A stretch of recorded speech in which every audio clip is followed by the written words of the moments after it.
So we're going to get in. We're going to quickly go over New Japan Strong from January 21st, 2023. We're going to start out with a tag team match. C4 Cody Chun, Guillermo Rojas, and maybe I don't know. I'm not good at rolling my R's. Versus the Right. West Coast Wrecking Crew, Royce Isaacs and Drew Elson. I love me some Royce Isaacs. Him being Senior Fringe. being the corner man for being the corner man for Tom Lawler all through that G1 and tagging with him on all those undercards. I absolutely fell in love with Royce Isaacs. He is Mhm. absolutely phenomenal. Jarrell Nelson, so good. The only issue I have with this show in its entirety, it looks like I'm watching a independent wrestling show recorded in a bingo hall. The Yeah. lights being shone into the cameras, the graininess almost of it, like the It felt filthy. and half of only one of the commentators being good at their job. I get that constantly with independent wrestling. So, and I am talking about Kevin Kelly Well, as the one that is good at his job because sure. Kozlov, like the guy gives it his all, but it's Mhm. very bland. And I just Mel hates him We're more gonna than I allow do. you to have the nice comment on that one because it's a lot nicer than I was saying. Yeah, But this match was good despite all the yeah, shortcomings of the show. yeah. I honestly, I was getting so confused with the names, so I just called them like singlet and boxers because I couldn't understand the difference between the names. But Cody very, very. Chun and Guillermo Rojas. That's two completely different names. I know, but keep in mind these are new people and how long it's taken me to learn the difference between a few moves, dude. I know who Cody Chun is from seeing some independent stuff of his. Mhm. So the other guy I had no idea who he was. He's handsome. He's handsome. Cody Yeah. or Guillermo? Yeah. Oh, I thought you were talking I about thought Cody, so but okay. anyway. Okay. Actually, really fun match. Yeah.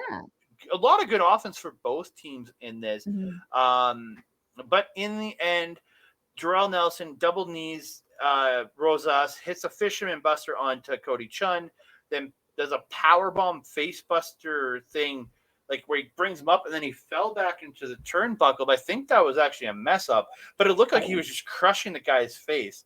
And this is where Isaacs picks him up, hits this sick looking German. Then he slams Chun and Jarrell comes off the top with the elbow, gets the win. And I think it was about 10 minutes or so. Mhm. 9 minutes 50 some seconds or something like that. I thought Yeah. a really fun match and a great introduction, I think, to the audience for Cody Chen and Guillermo Rojas. Mhm. Mhm. And again, going back to Royce Isaacs, I was a fan of him, especially in this match. I just enjoy his energy. Mm-hmm. Very, very much so engaging with the crowd and stuff like that, whether it's positive or negative. He always has a lot of fun with it.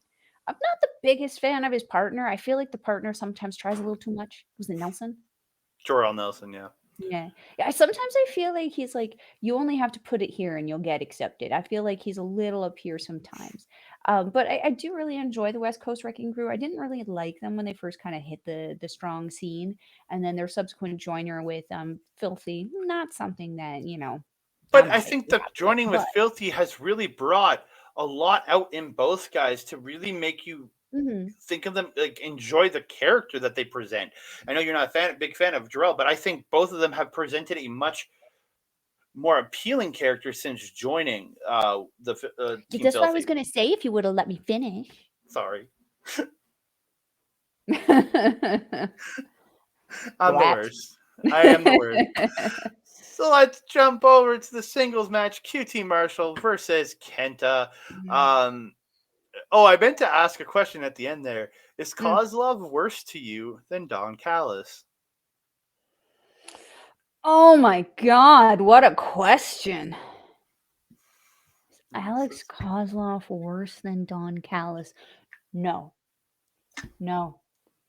I How? know, right? Like that's surprising, but it's like actually maybe because we only have to deal with Don Callis when Omega's there. We have to deal with Kozlov on a weekly basis. So Yeah. maybe, and yeah. and, and at least Don Callis can give you some energy and like he can make you hate him. Like you outrightly hate him. You hate him for the energy he gives you and the things that he says. Kozlov, you hate him because he's just so crappy. Because he's bad. Like all respect to Alex Kozlov for getting in there and Hmm. being a commentator and doing this, coming off of being a Mm-hmm. professional wrestler. Not everybody can do it, and I've heard much worse Yes, commentary you than have. Alex Kozlov in my life. So Yes, don't you get me have. wrong. It's just I'm not a fan. I mean, David Finlay, look at him. We're a big fan of his wrestling, but his commentary was awful. I think they should hire Alex Zane to replace Alex Kozlov. Keep the Alex. I agree. Hashtag Alex Zane for commentary. There we go. I'm Let's all get it about that. trending. I'm all about it. But we're gonna get on to QT Marshall versus Kenta. I thought absolutely phenomenal. Again, again, Mm. QT Marshall's a guy I've been familiar mainly because of the past 3.5 years with AEW. But Mhm. I'd seen him before in different shows.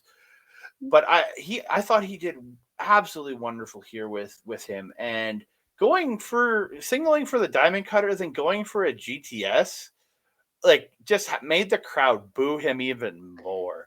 I thought that was great. It was absolutely fun to watch. Just Kenta's knees, his kicks, they're just so Don't good. forget that spinning backhand.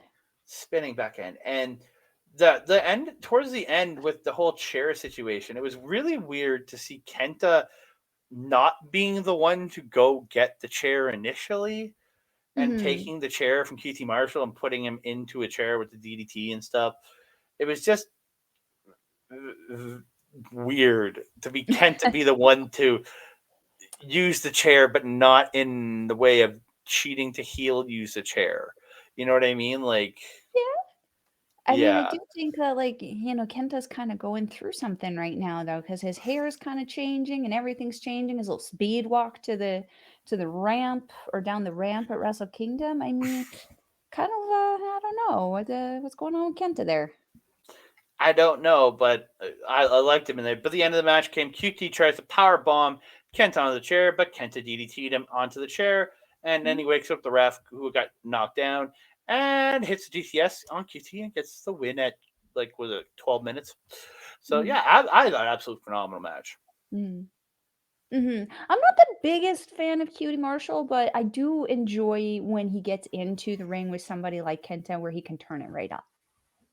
Yeah, it worked for him that he Mhm. had a guy who I think almost QT playing up the trying to really do douchey charisma and more douchey really worked against a guy like Kenta whose charisma comes from being a straight man almost like being Mhm. a guy who Mhm. doesn't emote but emotes while not emoting. You know what I mean? Like it's weird. He gives you charisma without outwardly being charismatic. Kenta does, and that's where I think it worked, especially against QT Marshall.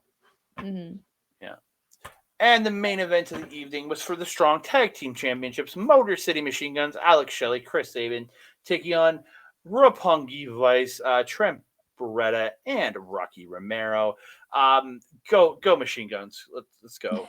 Motor City, baby. You do Rocky. I'm all about Motor City, baby. This I'm absolutely. not gonna lie, I'm more about Beretta than I am about or Trent or whatever he's going by now. He'll always be Beretta to me. Um, Mhm. of that tag team, he was kind of my favorite. Yeah, I thought, dude, this match it's everything you wanted from these two teams being in the ring. You got the Yeah. big hits from both these teams. You got uh, Shelly and Saban hitting the Strong Zero. Like that was the biggest one that they hit Strong Zero and not Roppongi Vice. Like there is it just like there's so much to this. Like there was the dragon screw, like Alex Shelley dragon screws Rocky into the ropes on the outside, and then Saban just goes and does it into he's tangled in the ropes on the inside of the ring, just wrecking both the knees. But yeah, like I just there was a spot early on where Rocky does doing the shoulder shake, and then Shelly Yeah. decides to do the hip thing and like shake his hips. Oh my god, it was just so Yeah. over the top, but I loved it. I was just like, Mhm. this is so good. I really enjoyed it. Um, but yeah, There was a spot Trent hit a German, then a half and half suplex on Sabin, and then Mhm. just gets him in the corner and just lays the boost and just like looking like he's literally trying to like cave his chest in. Mhm. Like Mhm. it's just impressive. Um, Mhm. in the end, though, Machine Guns take Trent out. They hit the Spin Doctor onto Rocky Romero, and Sabin pins Rocky Romero to retain the Strong Mhm. Openweight Tag Team Championships. And ain't that how it usually goes, unfortunately, with Roppongi Vice here? They usually, you have to take out Beretta because Beretta is usually the tough one. He's the Kashimasaki, the undefeatable, unbeatable one. You have to take him out and then take out Rocky. Because Beretta will always find a way back in to save Rocky. We saw this a lot when they were battling in NJPW before Beretta moved up to the heavyweights, leaving Rocky to kind of get into there. I think that was when he started teaming with Taguchi. Yeah. Was when Beretta moved up to the heavyweights. Mm.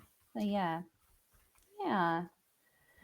Ain't that how that goes for Rapungi? But hey, Rocky Romero, you can't keep him down for long, winning the CMLL championship from Volador Jr. recently in CMLL. Yeah, So, Kevin talked about that on the mhm, broadcast. So yeah, mhm. a big spot. And do we see him represent CMLL at the junior thing? We don't know. Who's he representing?